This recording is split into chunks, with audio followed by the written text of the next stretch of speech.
That's the thing that people don't see. We get that big fancy countdown. So used to, we'd just start these podcasts and not tell anybody.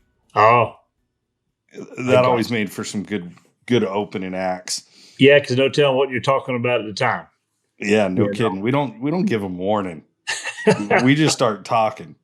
Right.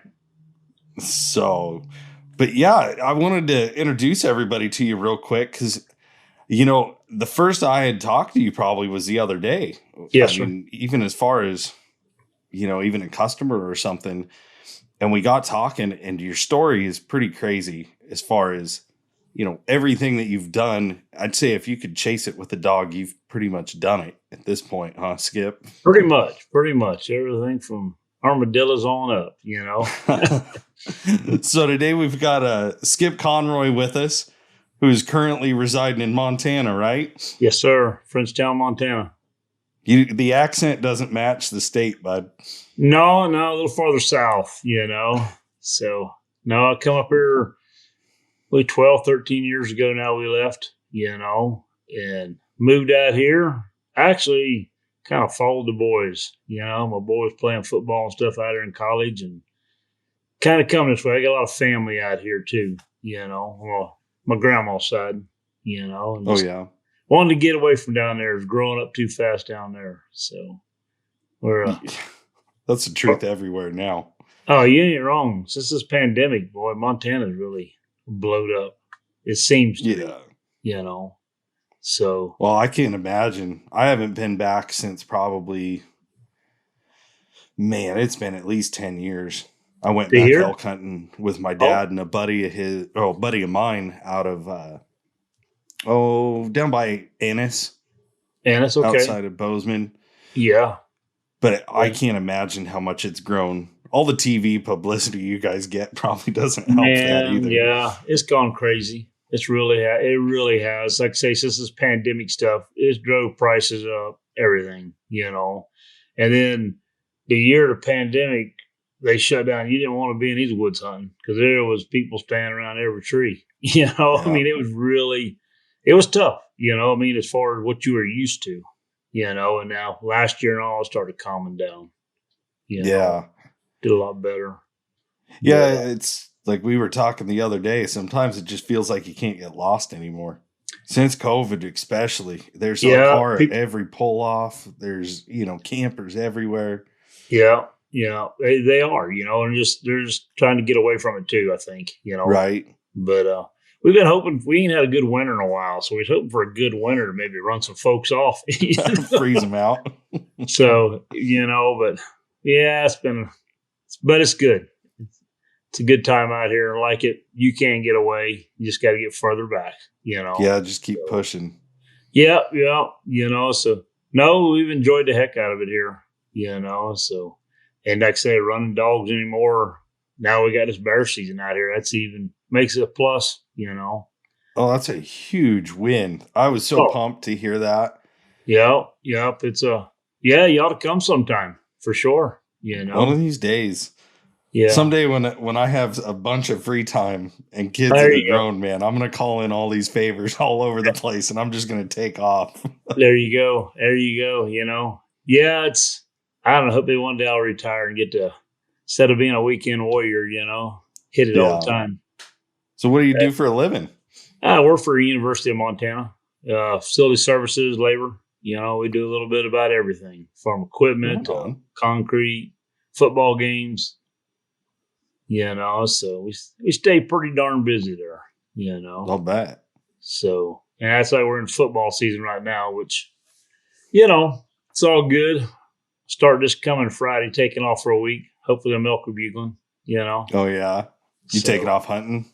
Oh yeah. I take a week off every year. Get up there during bow season. You know. Yeah. So, and then we go into gun season, and then 1st of December, I think, is lion season. You know, so we just kind of ends Thanksgiving here, basically. That Thanksgiving weekend, and then rolls right on into December 1st, and you know, trying to run one then. And then it gets out of that and goes into our bear season. So are you running the same dogs then? Did you just switch your lion dogs over to bears? Yeah. We had this little red bone dog we got, and she treated a couple cats on her own last year too, and does pretty good. So we got mainly a few other younger dogs. So it wasn't too much changing them over to the bears. Right. So, and some of them I think they actually like the bear a little better. A little red bone dog. She'll run or she'll tree. I ain't gonna say she's gonna get down there and fight, but I think she likes cats a little better, than she does the bears. But how's she bred? I really don't know. My son picked her up out of Idaho, so I really don't know. She's probably one of the smallest red bones I've ever seen. She's God, she'd be lucky she's 30 pounds. So really she looks like a grown beagle. But no, she's does pretty good. Then we got an English dog, that old speckled up Walker dog, and a couple of tricolor walkers. So right on. Got a little bit of speed there on a couple of them. You'd like to have them a lot more. Need a couple more faster ones. These bears like to side hill a lot and cover some ground. They can move, huh? Oh boy, they can. So nothing like them lions. For on what we've done.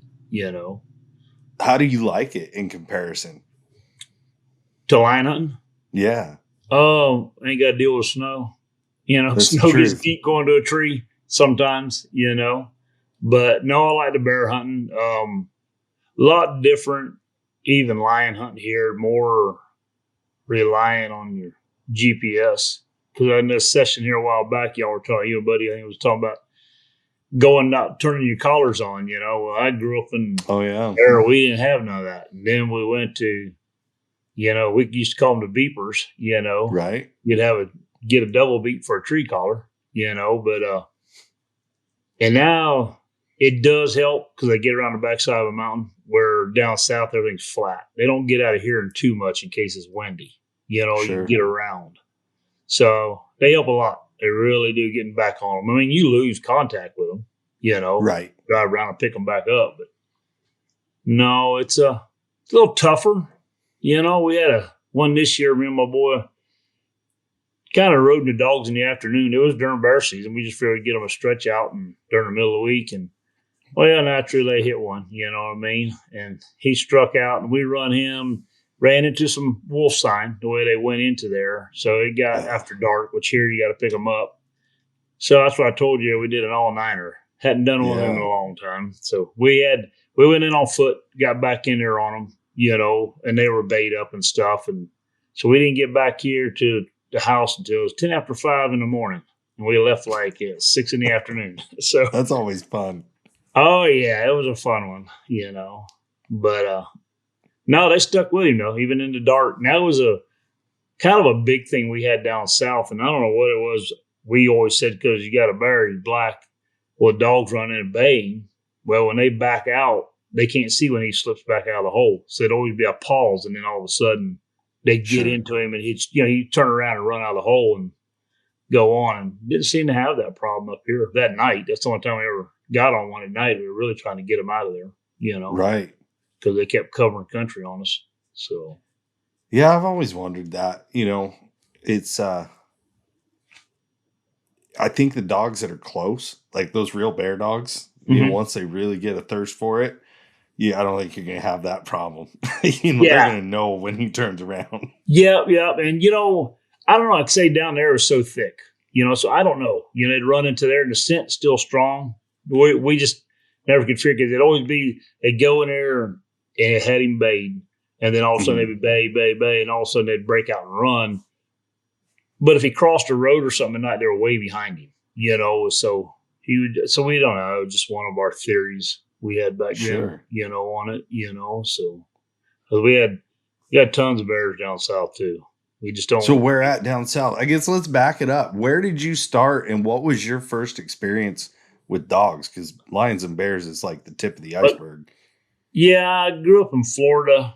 Down there, my dad run a lot of hounds, and actually we deer hunted. I mean, that was a lot of, and that's still big in the south of deer hunting with hounds. They've been. Gosh, we had this one in fights you do every year. Because people are trying to stop it. More people are moving in there from different states that aren't used to it. And they think it's wrong. But it's pretty darn tough to identify a deer, the illegal buck. And now it used to be a 5-inch spike. Now I think it's 3 on one side. You know, you got to Oh, wow. identify that on what people call a 2-track or a dim road, and plus, you know, try to get him. Fraction of a second. It's a little tougher than still hunting a lot of times. It makes the day go by because you're constantly running deer and stuff, you know. But anyway, started in Florida, beagles. My dad bought me my first dog when gave me one when I was 7, 8 maybe. His registered name was Skip's Woods Buddy, you know, so that's what my dad put on him. That's cool. Yeah, and so we just went on from there, and gosh, we run dogs, and then my wife, their family had hounds too. So when her and I first got married, I think we had 21 head of beagles, you know, and it was, boy, when you turned them loose on one, you knew it. You know, you could hear noise makers. Yeah. And then wasn't long after that, I ran to a buddy of mine, got into coon hunting a little bit. My dad run a few big dogs, not many. Run mainly blue dogs when he did, you know, and I don't know, just I like the coon hunting and got into it and run some English dogs in that. And we slowly got into bear hunting and hog hunting because it was all I told you before, you can run a dog on a bear, a hog, and a coon. You pretty much use the same dog. We used to call combination dogs. You'd have a dog you'd have a strike dog, and then you had these combination dogs because we had deer dogs too. Sure. So you have too many dogs, there's always something in the pen. And we never put our deer dogs on any bear or hogs or anything, you know. So right. And it just went from there, you know. And as far as running everything, is you spend enough time in the woods, you're going to trash on different things, you know. So and that's how a lot of the coat running and everything started, you know. So, and that's what I was telling you before. We used to have big fox pens down there, you know, and I think that's how we got our coyote back down there. Yeah. Because they were putting them in them and they just got out, I think. And sure. Now you got a ton of coyotes down there, you know. So I've always thought it'd be cool to go to one of them fox pens. It's crazy. I don't know. Like, I would not expect my dogs to even, you know, I've seen when they do, like, you can rent your time and you can take your own pack. Like, something like that would be awesome. Because I thought, you know, that's a great training tool. But as far as going down and turning, I mean, how many dogs they kick loose in one of those things? You know, in the fox pens, I don't know, Mr. Reedy and them, they had some, and they were probably 600 acres, you know, but they had like a 50-acre puppy pen in the middle too. So if you just had some young dogs, some pups, you could go in there and just run them that night. Friday night and Saturday nights were pretty big nights where, gosh, I don't know how many dogs they turned loose. I went down and just listened to dogs and all. Never got into fox hunting a lot. You know, it was one of the things when it happened is you had a race, you know, type deal. Right. But I bet you that'd be 20, 30 head at a time. Easy, you know. And the puppy pens, they were neat because them old pups, they would just scream. You know, and running dogs, and even in fox pens, you got to go pull them. You know, because, I don't know, it seems like them running dogs, they'll run themselves, they'll blow themselves up, you know. They're just, it drives in them, you know. They got extra gears, that's for sure. They sure do. That's what you and I was talking about there, because I run mainly a lot of tree and stuff, you know, when I got there, because I wanted the tree and stuff. And that's why I'd never heard of really guys down there talking about tree and fox, you know. I mean, they may have. I just never told. I mean, I think I told you before, we'd run and hit a bear at night if we were coon hunting, and we'd run a dream, and then walkers would come screaming in there. But once they hit a tree, they just walked around the base of the tree. We'd get to the tree, our dogs would be tree, and they're like, where'd the race go? You know? They don't even know what happened. No, they were just joining the race, because if they can hear a dog, they're going to go to him. Because I don't know how y'all do it. A lot of times how they call their dogs in, they got it on a PA system, and they just put it in their truck. And so when they want to call their dogs in at night, they go out to the dog pen at feeding time, you know, and they're cranking it, and then they'll sit there and they record that. So then they'll just drive through the woods, go get on a hill and crank it up, boy, and call their dogs in. You know, dogs like calling them to they call them in. That's a good idea. Yeah. Where we're at, you know, we're pretty close to them anyway. If I'm within 500 to 700 yards, I mean, that's, if you're in good country and it carries, you can call them in from that far. Right. Or we'll honk train them just to the truck, you know, get somewhat close and beep the horn. Yeah. The biggest problem is you got to be kind of careful. Even when you're hollering for dogs out here, it's different because if you were to blast something or yell really loud, the echo will start playing into weird effects. Like you'll get dogs taken off the opposite direction or Yeah. bumping finger ridges because they can't pinpoint it. And Well, that's a that's what, big thing. yeah, we found out there a lot of time when you call a dog, if you'll turn around because you got the mountains and all, if you'll face the other way and call him, because like you're Yep. saying, it's got to be on that bouncing off stuff, you know. So if you kind of turn away from him, hoop them up, you know what I mean? They'll seem to come in a heck of a lot better Yeah. than facing them. Where down there was all flatland, didn't matter, you know. Right. So just you called them right in like that. But Yeah. yeah, I know guys use air horns too, like an air yep, horn or some guys still have traditional horns. yep. We My usually dad, I just still yell got my like dad. Bigfoot. Yeah, I got my dad's cow horn. He Do you? Yep, he scraped it out. You know, when I was younger, I could blow that thing. I found it here. I think it's over there. I tried it here a while back and couldn't do it. You know, I don't know what, just lost it or something. But when I was a kid, I could do it, you know, and it's weird. I used to have an old boy at Hunter was named Paul Britt. He was a long, open semi driver. Anyways, he had a horn off of a semi, and that's how he called his dogs in. But he Yeah. had a hard hearing too, so he'd hold that horn up to his ear too and listen for Oh, them dogs, you know. So really? yeah, he was something else, you know. That's some ingenuity. Yeah, it worked, you know. I mean, because we all kidded him, and he said, "No, you come here and listen to me, boy." And he'd sit there and you put it up there, you could hear, you know, Oh you yeah, could I'll hear him a lot bet. better, you know. So I've never picked up a horn. I've always thought it'd be cool to make one. yeah, my And dad did that. I made used carry it. glass to scrape it, you know. Oh, really? Yep. So, because a cow horn slips. I did taxidermy work for quite a few years. Had a shop, and so you boil them and they slip right off. You know, Right, that off the sheath. skull. Yep. So like antelope and all does the same thing. You know, and then you just gotta clean it and boil it like he did. He scraped it with a piece of glass and made it slick and shiny, and then on the mouthpiece he used that same thing and whittled it out. You know, so So is it like a bugle or a trumpet mouthpiece kind of, or more like a reed? no, he put it in there on his. And I can show you there. It's like a trumpet piece, I guess, because he just carved it. You know what I mean? With that glass, he carved the loop and then he carved the inside. You know, where then Okay. it had the hole there. You know, from the tip. You know, Right. and just.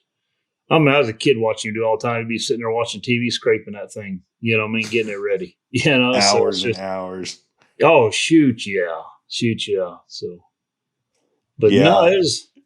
I don't know, just like I say, different ways. I don't know. I guess folks still might do it in some places, but I think it's getting pretty much. Florida went to, I think the last couple of years, you got to run GPS system on your dogs if you're going to run them, and I think Montana's the Yeah. same way. You know, no more turning a dog loose free. You know, so Yeah. it helps because down there you had people always throwing dog, not always. You had quite a few throwing over the fence. You know what I mean? Yeah. Running deer off somebody's private property back onto them. So and it's just got to handle on it. You can say, I don't know what my dog did. He can't read signs. You know. Right. So, but no, that's I don't know. Kind of how I got my start. It was him. My boys run a third generation. You know, as far as that dairy goes, and got a granddaughter coming up who likes it. You know. So she don't That's like the awesome. snow. She don't like the lion stuff too much. It's too much snow. That's what you were saying. She was good with hunting, but she didn't like getting cold. Yeah, and then we got up there. We were breaking trail, and we treated that female, and we was going up there. Like I said, we got done. You know, our daddy was in front of us. She was between us, and we was going, and I don't know. It's probably waist deep on her, you know. Sure. She's 7. So, anyways, got there and we got back. She said, Grandpa, she said, you and Daddy come back to this over here. I'm going to stay at home with Grandma. You know, she had enough of that one that day. It was a rough one, you know. So, you get a few of them. The other ones, if you could get all the nice ones, I guess it'd be not as much fun. I don't know. You know, It's hard too because it goes one of two ways, right? You either get the ones that make them like say, I'm going to stay with Grandma next time, yeah. or you get the easy ones and you got to explain to them it's not like this all the time. And that's then what when the big one comes, yeah, it's like, she went on with us. We treated Oh, we treated two blondes one day. She got to go Oh, with us wow. on both them. We treated one that morning, a little bit later, bumped another one. And so she went with them, and she thought that was pretty darn neat, going. And they weren't, 500 yards from the truck kind of treed, you know Oh, what I mean? They were nice. kind of good. Coming uphill was a little steep, but they treeing down them bottoms, So she liked them because she got to see the bears and all that stuff. But she just likes messing with the dog, period, too. So we keep Right. her in it. No, that's what you got to do. I mean, look at how old are you, Skip? 62, going to be 63 here shortly. And you've been running dogs for how long? 7, 8 years old, probably. Well, that's when That's I what got I'm my first one. saying. Like As long as I can remember. I used to walk what my you're dad. doing with her now, that's going to Oh, yeah. stick. I mean, Shoot, that's we so hope. awesome. Yeah, we hope. Because I remember I used to walk with my dad. We'd, just walk dogs at night. They'd jump and run or whatever. We had a little bit of property, and I don't know. If the dog didn't come back, he'd come back to the barn the next morning, down there. Right. So you'd find him. And I don't know, my boys, I've been toting them, gosh, I know since they were probably 4 or 5, probably sooner than that. I know my wife, my oldest boy was born, he was 6 months old, and she killed y'all call him a 3 by, I guess he'd be a 3x2 he had here, killed a buck with him, just, she was on the dog box, she run the dog, she put a blanket down there between the cab and the dog box, and she shot the first time, and she ejected the shell out and shot again, looked down, and she said he was hanging onto the brass down there, laying on a Oh, blanket. man. So he's ate up with it pretty bad, That's So, awesome. but yeah, no, I've been running dogs, and gosh, I don't know. Like I said, the kids are what a lot of it is, Yeah. My boys, you and I talked about when you go to them trials and kids run around like crazy and meet everybody, and it's a good time, Mm-hmm.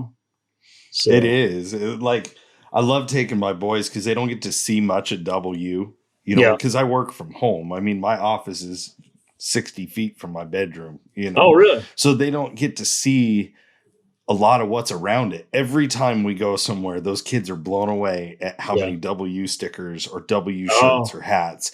yeah. Like they walk in and they just can't comprehend that this is what dad does all day kind Yeah. of deal. Nice job. So it's good Yeah. for them. It's Yeah. good people to be around. It keeps those kids coming. Like there's nothing cooler than these field trials. Yep. And Yep. hearing kids running around screaming and having a good time, like it's not a problem. That's what we all kind of want. That's why we live this life too. That's it. You said it right there. It's like you were talking about, I heard you a while back talk about your bear camps, in our deer camps and stuff. It was, God, Joy's had a bunch of youngins, in there. And at night they ran until they'd eat supper and go run around in the dark all over and then come back and, Oh, but yeah. it was good. It was good, clean, healthy fun for them, So, Yeah. and then, but then they get older and it's still good. I'm fortunate, man. My boys, we do a lot of stuff. We hunt, we fish, everything together still, So there's Yeah. you'll find out down the road. It gets Yep. better. But when they start driving in the woods, oh boy, howdy. Game changer. Oh man, they'd call me on the radio. They say, you'd call me, I said, Dad, what are you doing? I said, what do you do? What'd you do now? Well, we're stuck over here. You know what I mean? So you'd run and dragging them out and tell them like I used to tell my dad when I'd get stuck, he'd hook chain to me, he'd take off. Whatever you do, you don't hit me. So you got to put a little more into it, give it a little more onion, you know what I mean? So, Yeah. but we still talk about stuff like that, so good times. It definitely makes it fun. I know we recorded when I went to the last trial over in LeGrand. My boys are always wanting to do podcast. They've always wanted to do one. So we sat down one night. I don't know if we'll ever put it out there. Maybe we'll do it as like a little excerpt or something, plug it in. Yeah. But yeah, I put we got these cool headsets. I'm not wearing one now, so you can't see it, but right. You look like a fighter pilot. You got these big earphones and this big mic hanging out the front. So I got my two boys sitting there and they just think they're king of the hill. They're big time. And I thought they'd just clam up, under pressure, right, and just have stage fright. The little one, he didn't have a whole lot to say until it was time to be quiet. Yeah. sometimes. He gets a little shy. He's still finding himself. But man, Colin, he tells a story about trapping his coon and hunting. And I mean, it's like, It's great. I could fill an hour with you, kid. It'd Yeah. probably be pretty comical. Yeah. You need to keep that one for down the road whenever he Oh, gets, yeah. you know what I mean? You can say, this is when you did this, That's what we decided. We're just going to start doing some here and there with them, we do a lot of adventures, it's either hunting or fishing or even just, on the way to the field trials, we find stuff like the Painted Hills out of John Day. Oh, That really? was beautiful. I've never seen it, and I've lived Yeah. in Oregon my whole life. Huh. It's so we get to do some cool experiences, and I thought, you guys could tell your stories, and someday you might like this. Yeah. It's easier to store audio files than, like, my mom one day, she hands me this box, and I'm like, okay, what's this? Well, apparently it was every piece of artwork I had ever drawn since I was, 2. Wife does that. She has done that Yeah. for both my boys. All the baseball uniforms. Yep. You name it, by golly, it's there. And pictures. Back then, everybody said, 35 millimeter or Kodak, whatever. Real film. Yeah, we had lots and lots. So she's been putting them to the cloud. So trying to get rid of some albums, you know what I mean? Because we got tons of them, Oh, yeah. Because how many times do you look at them? Except for you might sit around sometime talking, break one out and remember this picture. I mean, but family shows up or something. Yeah. Well, that's like, I was listening to you on a podcast here. You're talking about, I think it was here recently. They were giving you heck about sleeping under your truck, but you said that place. Yeah. Well, that's how our bear camps used to be. We might put a tarp up, but other than that, you'd just roll up there and throw, a sleeping bag, whatever, on the ground. And that was bear camp, they were roughing it. Nowadays, nah, I put that wall tent up with them cots and all. And yeah, I got wood stove. I made into a camper I can leave in the mountains and, Yeah, I'm learning. I feel bad saying it. It's not like I'm that old. I'm going to keep telling myself that. But, like after you hit 30, the ground does get a little bit harder. Oh, yeah. It's getting up in the morning. Yeah, you're fine going down. It's that first morning, like getting to that first cup of coffee is a little rough. Yeah, buddy. We, I don't know, man. We had some crazy times at bear camp because I remember, it was my buddy's camp. They just invited us down before I even had dogs. Right. So we'd just drive down and we'd camp in the back of my 4Runner. I had a little 88 Toyota 4Runner. And that was before we had a camp trailer or anything. And I remember one time we got down there and we were just going to camp, out under the truck or under the stars. Well, the snow came in early. Oh. And I remember my buddy Jake we had people in that trailer. It was stacked. Because it was so dang cold out there. Yeah. The heaters, we couldn't even get them going. We were out of propane, freezing our butts off. Oh, really? Yeah, you remember times. Yeah, you don't forget them. Yeah. I've learned, like, those moments where you're so cold, you can't ever forget it. You'll tell that story over and over. We had a couple of them down in California that were like, man, I can't even handle the cold now after going through that. You, like, could feel the change because I'm cold-blooded. I like T-shirts in December. But that was Florida. When I moved out here, boy, it was a whole. I don't know. I've been frostbit several times on my feet and all. Just, it's, I don't know. It's a whole different ball game, and I'm learning more and more. So about it, we just can't jump out like down there. Cool for a little while. You jump out, but you warm right up. Here it get colder as the day goes on. Yeah. So we were up in we did some bear hunting up in California. Oh, shoot, 40 years ago, probably in Running Springs, Big Bear area up in that area. Oh, okay. You're talking about camping. So she wasn't my wife yet. We were fixing to get married. And my dad and a good friend of mine. And we were camping. Ain't thought nothing about it.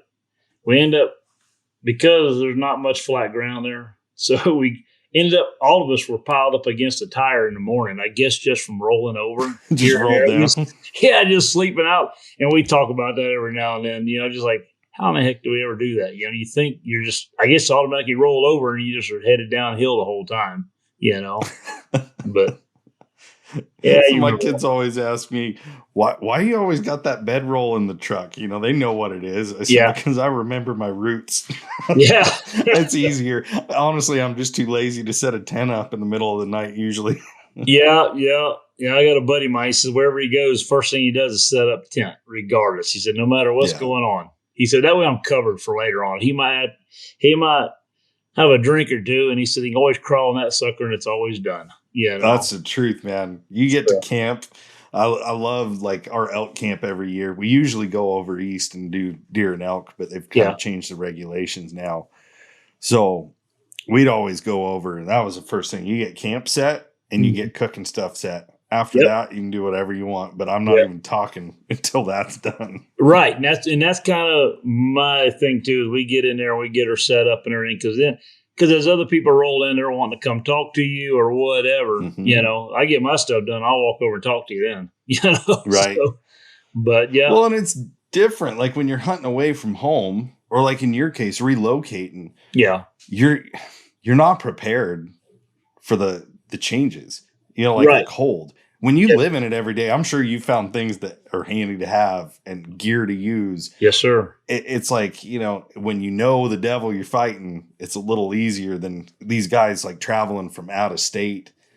I mean, like, that's a good question I'd like to ask you is what were some of the key changes that you made for, like, let's say these guys traveling from out of state to snow conditions, or, you know, they're flying out to Colorado or wherever they can hunt non-resident.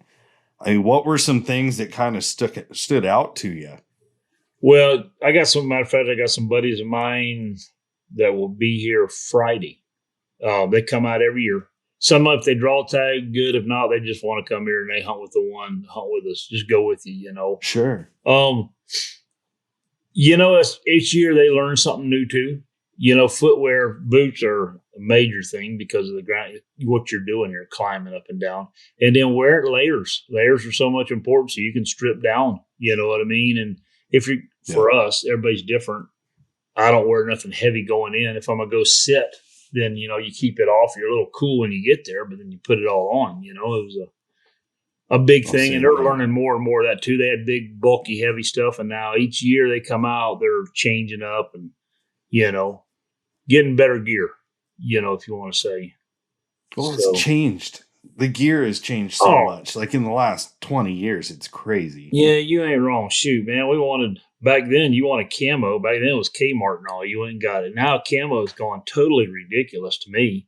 You know, I mean, no doubt they put it with ripstop and all that stuff in it. You know, you buy one set. If you buy all the layers, you know, you're doing an investment, and it should last you several years. But like with us, when you go for 7 to 10 days, you need to have several because you're washing clothes. You know what I mean? So it's because this time of year you go to sweating and stuff a lot, and you know, for them elk, and dang, it's one little bit of breeze and they blow everything out the wrong way. You know. So do you, I mean, just because this is something new to me, I've known about merino for years. I was too cheap to ever invest in it, you know. But when we started making it for W, Buddy had sent me a couple to try out. And now that I've tried it, never go back to anything. It's the greatest stuff. It ain't thick. It ain't heavy. It ain't itchy. It's just, I've got a few shirts in it, you know, and boy, I like it a lot, you know. Really good. It's lightweight, you know. Yeah, it's super light. Even when it gets wet, I mean, because I'm going to sweat no matter what. I'm a fat kid. Like, I'm going to sweat. Yeah. But, you know, you rip a backpack off and your coat off, and it gives, you know, a couple of minutes to dry out, it seems like. It's not like it stays wet. Yeah, it don't take long. It's a game changer for sure. Yep. I agree with you 100% on that, because some of the stuff I've got, I really like. And like I say, it's so thin. You ain't putting 20 pounds of clothes on to hunt anymore. Where years ago you did, you know. Yeah. Now down south, you know, shoot, I own more dang jackets right now. I think I had the whole time I was alive down south because of you had one jacket is all you had down there, long sleeve shirts, because by 9 o'clock most days it was warming back up. You were back into wear a long sleeve shirt or a t-shirt.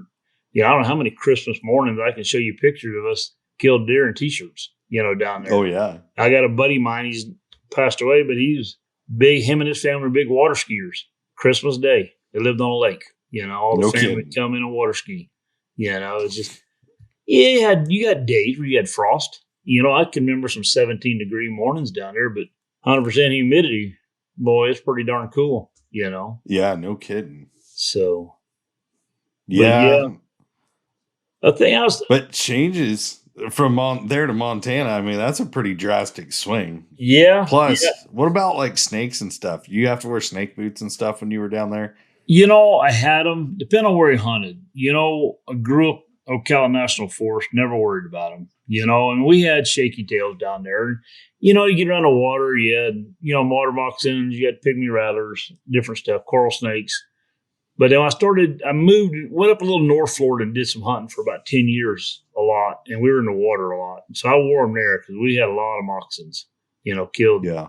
You killed snakes, it seemed like every weekend. You know what I mean? Yeah. So, and when the water dried up in them swamps down there, wherever there was a wet spot, them snakes, they found it. They're like gators. That gator, he'll go find a wet spot if the hole dries up, Really? And them snakes did the same thing, And so when you're walking dogs, because we walked blocks down, we looked for tracks a lot, but then got in the middle of the day after you tried running what tracks you had, you just got out and you kicked the bushes, walking dogs, and you'd walk up on them, boy, and that was trying to holler at your dogs, getting them back away from there and all, because I've had, I don't know, several dogs bit. I saved most of them, but it's just, they never, I don't know, pygmy rattler or stuff like that, hit them. Had a couple got hit in the head or jug, around the neck. You lost them, They go off kayaking and, go find them. They're just piled up, So you don't have to worry about that now, huh? No, not you up got rattlesnakes up there? Not up here. I mean, the east side, the eastern part of snakes. Like we go antelope hunting and stuff. You got some rattlesnakes, and then we got some friends of ours that hunt in Great Falls area. They keep stuff with them because they coon hunt and stuff, and dang sure run into them. Yeah. But not around where we're at so far. There's a few areas that have them. They say up here. I ain't seen any. And I'm good. We've seen a bunch this year. Have you? The snakes this year, I don't know what's going on, but it is a bumper crop. That is for sure. Huh. I've seen more snakes this year than I've ever seen. Really? That's what, yeah. That's what we're having right now. I bet in the last 3 weeks to a month, the bears really come down out of the mountains. I mean, they trapped some more in the university the other day, Oh, really? Most of them are dinkers, you know what I mean? 60, 80 pounders, probably first year kicked off of mama, but I don't know. Me and my boys been in the woods a bunch, and a lot of the berries are dried up. And I'm thinking that's maybe why they're coming in. You'll find big huckleberry patches, not huckleberry, raspberry patches. They're dried up. A buddy of mine was in North Dakota Labor Day weekend. He said blackberries are like half ripe, He said it just, I don't know, maybe it was because we had such a cool spring this year. I don't know. But I think we got the same thing. Our berries are weird. Like they're either burned off or they're not ripe. They're just now been out a couple weeks in a row cruising around looking for bears, and we've been seeing them. Yeah, and they're all finally on the blackberries, where usually they don't touch them. If there's other food source, they're going somewhere else first. Really, are big in huckleberries. You know what I mean? It's kind of crazy. Yeah. But yeah, I don't know. Just you hear every day. You hear them. I seen one here not a mile down from the house the other day. We run back up there because we're right off the interstate. And they was running a frontage road, and he was a dink, little guy, 60 pounds maybe. And run there, I told my boy, let's run up there, and he's probably going to get hit on the road. Well, he wasn't. We talked to a gal up there, and she said, yeah, he came through here and went right up to a draw over there. So it just, and this was, well, I get off 3:30, you know what I mean? So 3:30 in the afternoon, middle of the day, hotter than heck. And he was down there. Cruising. Guys that work about every night are picking their trash up. Bears are in them, so it's just, I don't know. They're really down this year. Don't know what's up with that. It's more than it's ever been since I've been here. Yeah, it's different. So when you get them on the university like that, do they have like the state Department of Wildlife deal with it, or is there something within the school that they do it? No, Game Commission come in. I got a buddy of mine. that I've known for a while. Did some lion hunt with him and stuff, and he's part of that. They come in and trap them. He goes that's one of his biggest jobs, I think, is goes around and traps bears, grizzlies, and stuff, killing cattle and all. And so and I know last year they were trying to trap the bears up there. I haven't talked to him this year, but I know they caught one last week.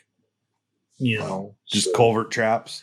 Yep. Yeah, pretty much, but, and like I say, almost all of it. It's like when our lions come into town in the winter, most of them are just all juveniles, Yeah. Follow the deer down. Adults either know, like them, they'll go and they'll come in around bus stops and all. Now there's traps, or he'll go over. He's got the dogs he trunk. Yeah. He's got a great job. Trust me. He gets to run all the lions he has problems with. I tell him, so you're very fortunate. I'd like to have your job, but no, so he does that too. They end up one year, a few years ago, I think it was 8 different cats they ended up having to put down. And most of them are all juveniles, they came in town, around bus stops, stuff like that. Catch somebody's yard dog barking at them, Don't know any better. Nope, don't, so. They're just surviving. Yeah, that's it. We're just in their way, But they're getting pushed. I mean, that's just it. Especially like I've thought back to our, COVID season talk earlier.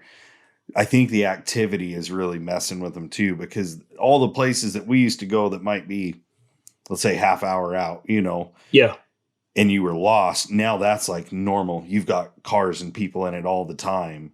Oh, so it's like we're definitely getting out there more. Yeah, and it's crazy. It's changed the game movement, I think, in a lot of ways. I think you're right there, because you can backpack in 3 to 5 miles, and you to a lake up there, and there's people on it. You're like, heck, it wasn't that way before. You know what I mean?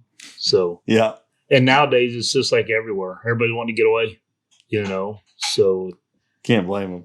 No, don't blame them at all. Just I guess maybe we can convert some of them. They realize why we like it out here. Yeah, no doubt. Like I say, we're hoping for a big snowstorm to hopefully run half of them off anyways. We had a big influence of, none against them, Californians, rolled in out here, and they've really rolled the prices up, and stuff. So between you guys and Idaho. Huh? Between you guys and Idaho, even here where I'm at, we're like one of the first big areas, like Grants Pass, Medford area. Like a lot of the Bay Area settles here. Oh, really? It's got pretty good retirement, facilities. It's got good hospitals, and we're pretty. So we're the first one they stop at to usually stay. Stop here and don't look no further, huh?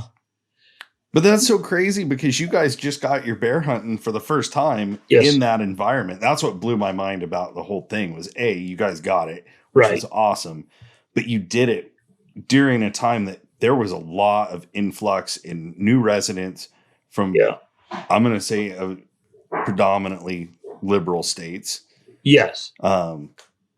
It was pretty cool to see. Like, I feel like Houndsmen are getting wins. We're chipping away. We are getting little pieces here. Yeah. Like I say, we've been down south. We fought it for years because they're trying to get rid of running deer, running dogs. And we lost our bear season down there. We mainly had two main areas, North Florida and up around Osceola, North Central Florida. That was due to data record that the game commission wasn't keeping. So naturally they got a person got a judge to sign a thing and stopped it. And then we got it reopened for a little while, and they told me it wasn't good enough, and they stopped it again. So we lost our hound hunting on that. Lost bear hunting, period. Not even still hunting on them. But we fought every year. So fighting battle down there as far as keeping your fox running going. See, that's what you're talking about. See, there, you're not allowed to kill a fox. If a dog catches him and stretches him, that's one thing. But as far as hunters hunting them, or there's really no trapping down there at all, not that I can remember of any. When I was a kid, there was, So, it was a good thing that they got it here.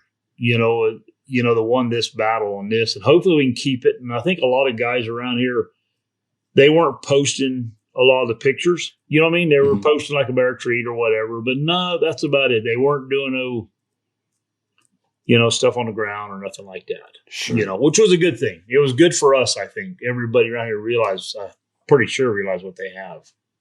Just keep it classy. That's it. You got to, that's because we have too many against us, Yep. I believe. Now, do y'all have any wolves? We do in parts of the state. I mean, they're definitely expanding. All right. Yeah. We've got some, I mean, probably the most famous wolf in Oregon for a long time was OR7. I mean, that from the Rogue Pack.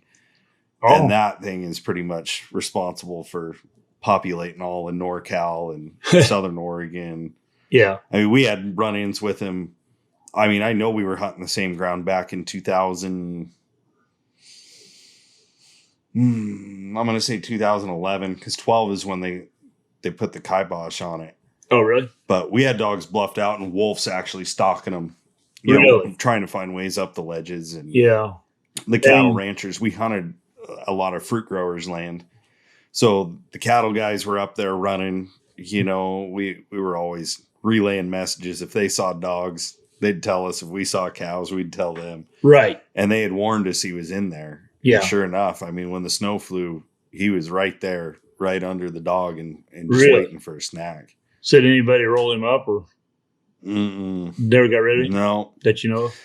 Huh. I'm trying to think. He died years ago. Yeah. But yeah, that Rogue Pack's pretty notorious for being rough on livestock and they've got and dogs. I mean, I didn't own the dog at the time. I'd say she was out on trial. I was selling her to a buddy of mine and had an attack that I can't say was a wolf, but if it looks like a duck, quacks like a duck, it's pretty much a wolf, right? kind of deal. But it was a weird situation. We weren't able to get everything to Fish and Wildlife that I would have liked to as fast as I could have. Right. I took it as a kind of a weird opportunity. It sucked. I mean, she was a nice dog, really nice little red tick female that I brought back from, Alabama. And she was doing really good, but it was like an opportunity that I could make a real conversation with our local Fish and Game. Right. I knew the prior biologist. I dealt with him a bit. The new one I had not dealt with much. So I really just took that opportunity and put my foot down and said, you guys are going to see me. And we went in and I ended up taking the body in, have them check it out. Really? They had a government hunter, wildlife aphis guy that, I've known him and his family. They've been houndsmen for years and years and years around here. Right. But yeah, I just used it as a dialogue. Every time they wanted to refer to the dog, right. I specifically remember telling them her name's Loretta. Yeah. And I'd like you to refer to her that way. I'm sorry, it might sound stupid and cheesy, but that's the world that we're fighting. Sometimes you got to sink to the level and you're going to say the dog's name and we're not going to refer to her as an exhibit or anything of a lesser level. Right. And by the time that was all done, I probably spent, I'm going to say 45 minutes with him. It was a pretty long session. And by the end of it, I think that it really got through to him. And I got to voice my opinion on some changes that could be made. Not so much with the wolf management, but like, hey, there's a reason that livestock guardian dogs get reimbursed. Yes, sir. If you have a depredation on a livestock guardian dog, it's a different story than a working dog, right. A hound. And I thought that was a good way to just talk to him. Tried not to get mean and nasty. I mean, it sucks, man. That's a horrible thing to walk up on. In fact, that's what brought it up with you and me was Aaron Kelly, right? Yes, sir. Yeah. Here. Yeah. Cause we did that episode with him a while back. I loved that one. That was a great one. Yeah. And you were saying you hunt kind of the same area. And me and my son have been up in there, up in that, if I'm not mistaken, it was First Creek area, but he had a phenomenal year going. The year he had is unreal, for treeing and running that many bears. And he just probably got into one of them drainages where they were at, or there's a pack up there. And, I don't know. It's luckily we haven't run into that. And that's the biggest thing with bear hunting, because at least lion hunting, if you can ride the area, some of these areas you can't get all the way around. And try to cut a track, see if anything's in that area, and that's what me and my son, if we cut tracks in the winter and there's there's lions. I mean, wolves in there. We just go to another track. Try to, you know what I mean? Kind of hard in summer, and when you're on the spring, when you're rigging, dog strikes when, well, away we go. Like I said, now one night we got in there, they jumped, and we run, and we were on foot trying to go in, and we started running a more wolf sign, and all was, we got to get them out of here, Yeah. That's why we stuck with them all that night on foot. He's a lot younger than me, my son is, but it's all good. I hung with him. He waited on old Pops here every now and then, Yeah. But I think I rigged one a couple of years ago because we ended up doing like a cat hunters gathering. Just a bunch of guys showed up at the same place during pursuit season. We just had a get together, and somebody ended up seeing a wolf that was coming across behind their dogs. So they were actually, like, the pack was split. They were running a cat, and the front pack went through. The old dog was straggling behind, and he had somebody with him. And this is all secondhand, but this is how I remember the guy saying this went down, is this guy that was with him had never been hound hunting before. Yeah. So he says, well, hey, there's your dog in the road. And he says, well, what color? And it's black. He's like, that's not my dog, basically.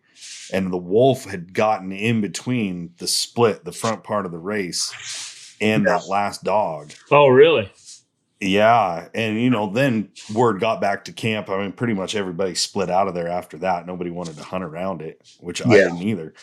Nothing wrong with that. But that morning, we were just a drainage over, and we came through, and it was weird because they were dogs that knew what they were doing, but they were rigging it like, I mean, you would have thought they were rigging a bear. Really? But it was real different because other dogs were hitting the deck. They wanted nothing to do with it. So it was like we couldn't figure out what it was, and I wasn't going to risk it, obviously. Yeah. But then after all this transpired, we're like, okay, I'm pretty sure that's what was happening. He was rigging that wolf. Yeah. And we had made a trip, from my place to where we were up hunting was probably, I'm going to say 5-hour drive, give or take. We towed the camp trailer up and planned on a couple days. Well, everybody split, so it was late, and I said, I'm not breaking camp tonight. I mean, we got a 5-hour drive home. It's 9:00 at night. I'm not doing that. So me and my buddy, we're just sitting around out there, and you started hearing them on the hillside across from us, this big drainage, and you could hear, I'd say at least 5. I'm pretty sure we heard 6 to 7 different wolves. Yeah. But it was one of the craziest things to sit and listen to. Right. It just pretty much, I'd say for an hour long, they were going back and forth. Really? And it was wild. Yeah, it is when you hear and it was kind of the connect the dots. Where we were was right in between all of that. So I made a note, don't just turn them loose anymore if you know you're in wolf country. Yeah, no doubt. And we've got lots of wolves here, And that's, you figure you got a pack of hounds that come in. Well, a pretty big pack of hounds, you figure be all right. But, they don't have, a hound ain't got the killing instinct as a wolf, And it's just, I think you did a thing a while back. I believe it was yours. Somebody's on there. They knew an outfitter up in, was it British Columbia last year? Had 7 head killed in one, lion hunting in the wintertime. They'd come in on them. I think it was one of your podcasts. But anyway, I'd heard it. I was like, geez, it's a whole game changer. Took out his whole pack. You got to start all over. Wipe them out. And that's tough.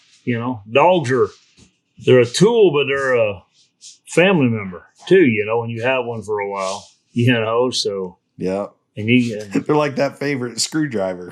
There you go. You always reach for that same one. Yeah. Exactly. Down there, but, I hope we never have to run it. I mean, I've came in on some hogs that's killed some dogs before, a little different. They ain't tore up like I've been told that they do on a, Sure. A wolf does, they're usually just cut and usually bled out or whatever right there, so, but, hope I never have to experience that for sure. Yeah. Like y'all do. I know it'll be interesting. I told Aaron we'd have to get back together because I'd like to hear, I'd kind of like to track that one just because he's got a pretty unique experience. Yep. Oh, yeah. As far as, going through everything he went through in one season. Yeah.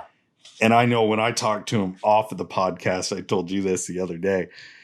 I was like, man, I'm not trying to be a jerk, but you realize how lucky you are, Oh, right? Like this is not a once in 100 people, yeah, 1,000 people. Like you're having the starting season of a lifetime right yeah, now. no doubt. And, he was still pretty humble about it. He Yeah. knew, which was nice. Yeah, I've hunted that area up there and shot some bears in that area. Still hunting, before we got our dog season. There's a lot of sign in there, but Right. but a whole different ball game when you got the wolves, in there. So we try to stay out of that. Maybe we ain't gonna run as many. Who knows? But I'd rather have them to run another day. If I can help it. Hey, sometimes the animals win, contrary to the antis. Yeah, no doubt. That's what my boys bust my chops. I said, boy, sometimes they do win. That's just what happens. Deer hunting, elk hunting, it's hunting for a reason. That's it. And I think they win more than they lose. To be honest with you, if you went out every day and nailed one every day, it's like okay. But when you do, you go weeks and weeks before you finally. To me, they do a pretty good job. Yeah, no kidding. But I was hoping I could find that episode number here on the fly, but it was a ways back. But it was with Aaron Kelly. Yep. And when I seen that, I'd like to find this number here for the listeners. I think it's right here, working backwards, if I remember right. Oh, wait, no, I take that back. That one was with Yuri. I'll have to find it and try to throw her in the episode notes here because that was, I would say, a really good one, especially for rookies. Yeah. Somebody who's fairly new to this, just as like a perspective. I thought that was a great one. Yeah. Oh, yeah. I would, especially how y'all did it and he was going through and then how you ended it with him. Well, he lost 5 head, I think it was, Mm-hmm. And I think it was 5. Yeah, when he was saying when he started running up the road and he had beeps on him or had him located, but he wasn't hearing nothing at 200 yards, he knew something was up. You know what I mean? No, the dog was here and the dog was there. I could. That has got to just be gut wrenching. Oh, knowing what you're walking in on. Yeah, there's no doubt. And then I guess we scattered the other dogs. I think it was. Mm-hmm. Curious now to see what them other dogs would do. As far as, I don't know. I guess for your true bear dog, it ain't gonna matter. He's gonna roll right on in. Yeah. But we had a dog one time. A buddy of mine did a big red bone dog, and so down there you'd run a lot of deer, and they hit lakes and stuff and swim the lakes. And this red dog he had was named Cherokee. So anyways, we run down to the edge of the water line there, see if it was a buck or whatever it was swimming the lake. Well, he hit the water and was going across there. Well, gators, they eat the heck out of dogs down there, And that gator caught that dog. And so a good buddy of mine, he was telling Brass, he just shoot the dang dog. It was just water splashing, just everything going on. If you can shoot him, shoot him. Well, didn't, the gator let him go. But I tell you what, that dog Cherokee, he just about wouldn't cross a mud hole after that. I mean, he just totally, when the deer went to hit the edge of the lake, he was stopped.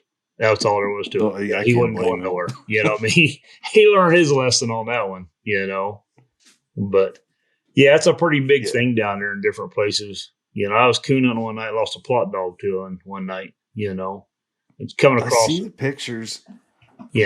Dog tags in their bellies. That's and, it. Some of that's crazy. Yeah, and then back then when you had the beeping collars there, shoot.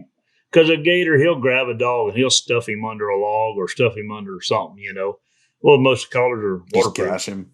And you can find your dog, go out in a boat, find a beep and pull him up, because they'll stuff him under and let him rot, before they eat him, So. Right.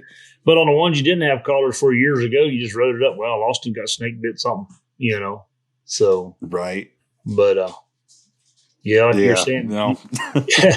I don't know, man. That'd be a whole different level. You think back, like, when you start doing this and, like, some of the things that you never thought about, and now it's, like, all the years of experience and the things that you do think about. Like, I would never want to lose my dogs to a gator. I mean, we don't want to lose them, period. They don't have enough good years in them, right? I mean, the good years and good dogs, the spectrum It's like that weird sliding scale. The really good ones don't ever seem to make it as long as some of No, the others. you ain't wrong there. You gonna lose him, get run over, something's gonna kill him. But that pot liquor over there, you can't get rid of him for nothing.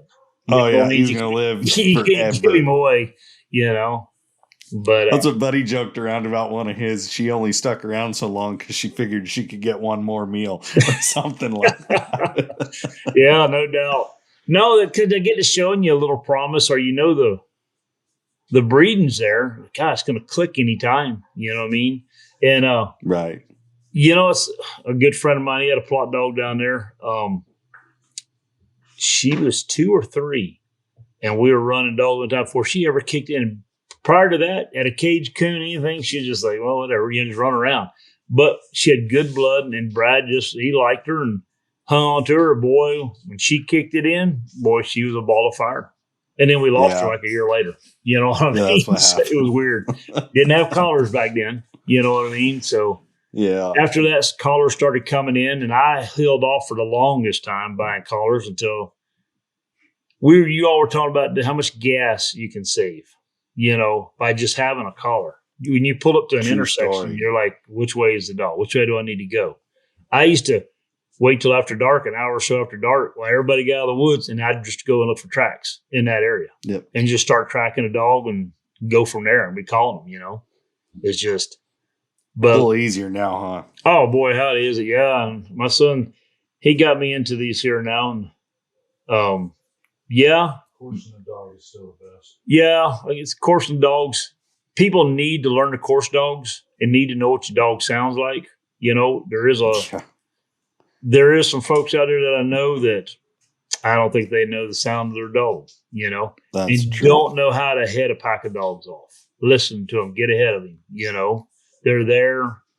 I don't know, They're not a hound. Oh, I hear you. We could fill an hour with that. Yeah. You'll learn the game, learn how they run it. Yeah. Start learning your dog, especially when you got trail dogs and you're turning them out.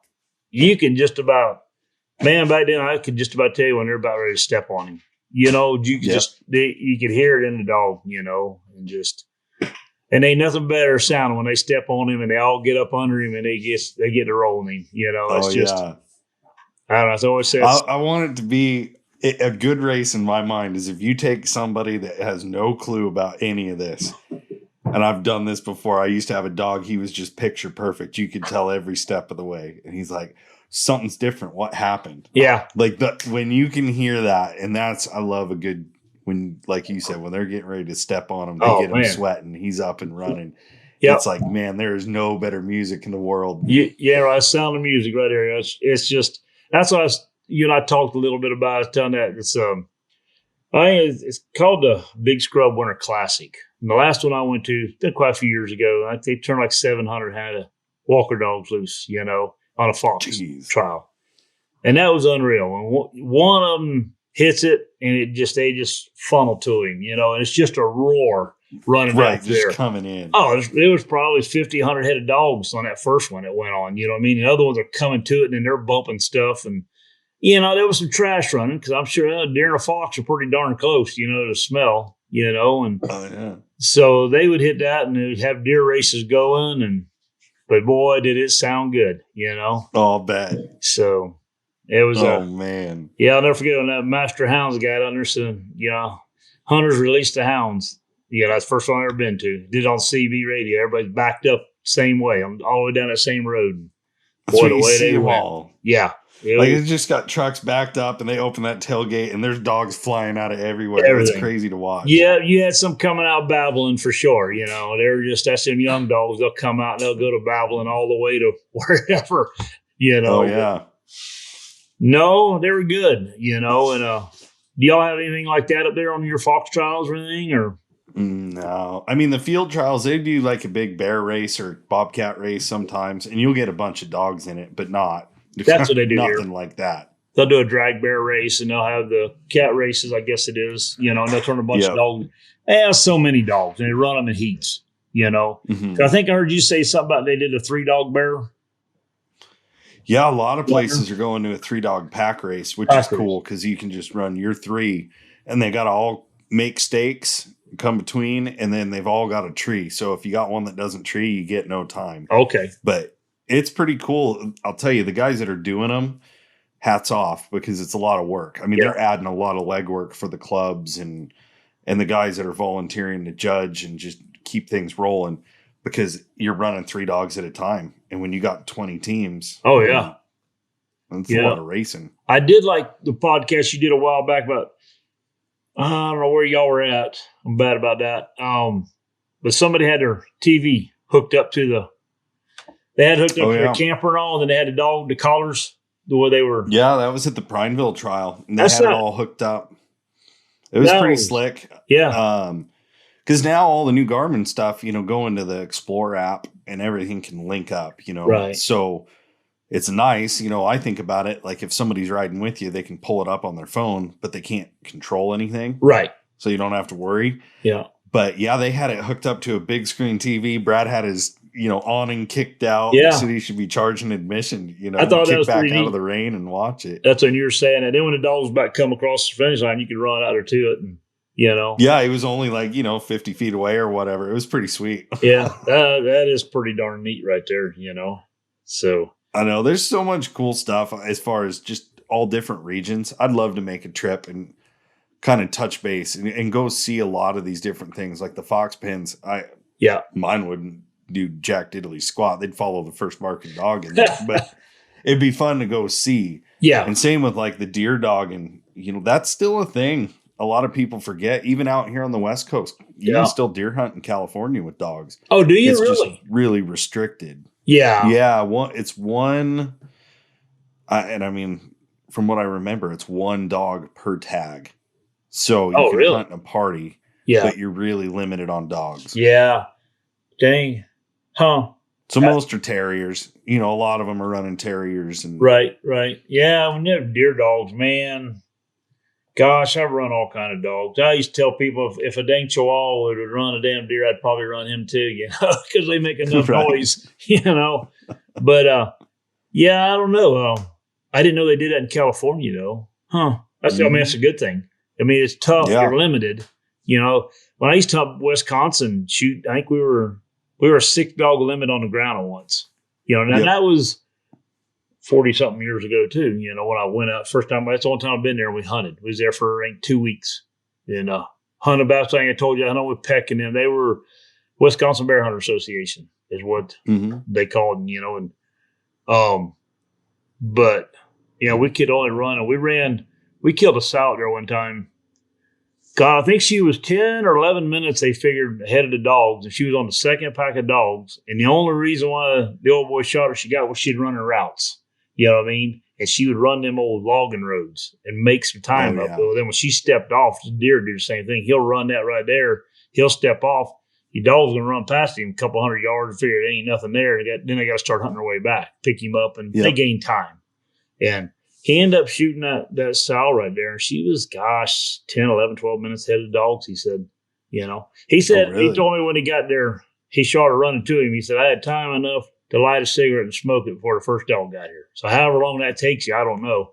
Oh, wow. So, but she was stretched out running just because she got to run in them patterns like that. You know what I mean? They started figuring it out, but, They get smart. Oh, yeah. Yeah, they're. I don't know. You can go by. You got tons of stories you can go off of. Gosh, I know. We'll have to get back together again. I mean, we could sit and talk for hours. We did the other day too. Yeah. I keep saying it. I always like talking to people before we get on and record. Gotcha. Just to get an idea of the personalities and kind of do some brainstorming. Yeah, but then I wish I would have recorded the first conversation, because we probably talked for 45 minutes then too. And we covered it. Gosh, and we talked about dog pens, everything. Dog pens. Yeah. I think I'm going to do that. Me and my boys told me I think I'm going to do that with the gravel. Just give her a try, to try to do it. I think you'd be happy with it. It's good for drainage.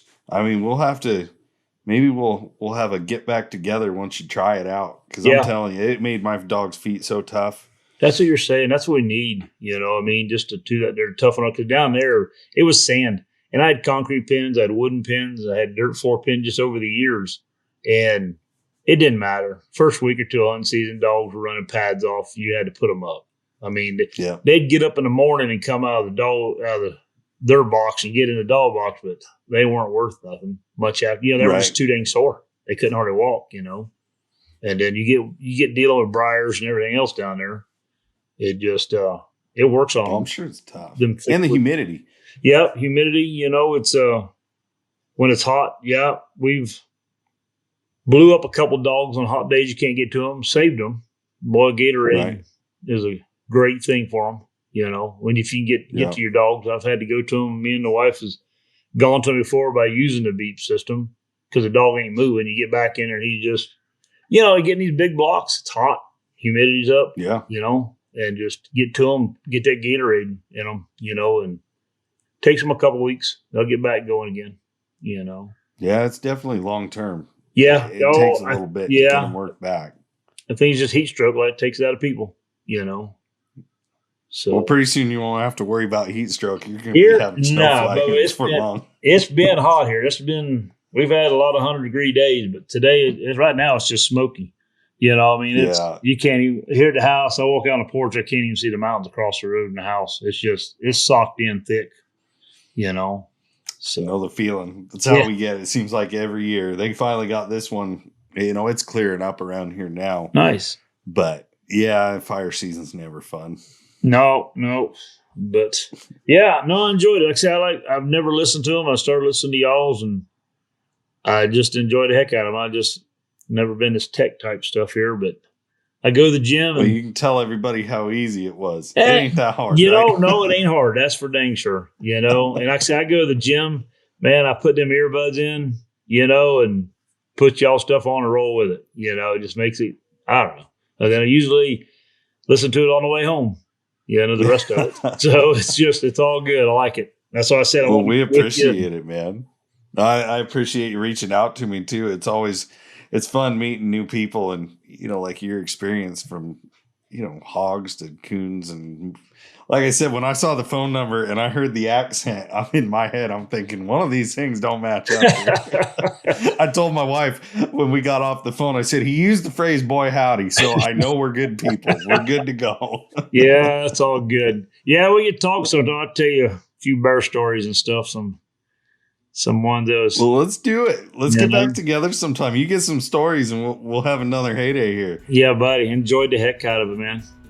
All right, Skip. Well, hey, I really appreciate it, bud. And sir. We'll stay in touch. Yes, sir. I thank you. You got my number. Yes, sir. All right. We talk to y'all later. All right.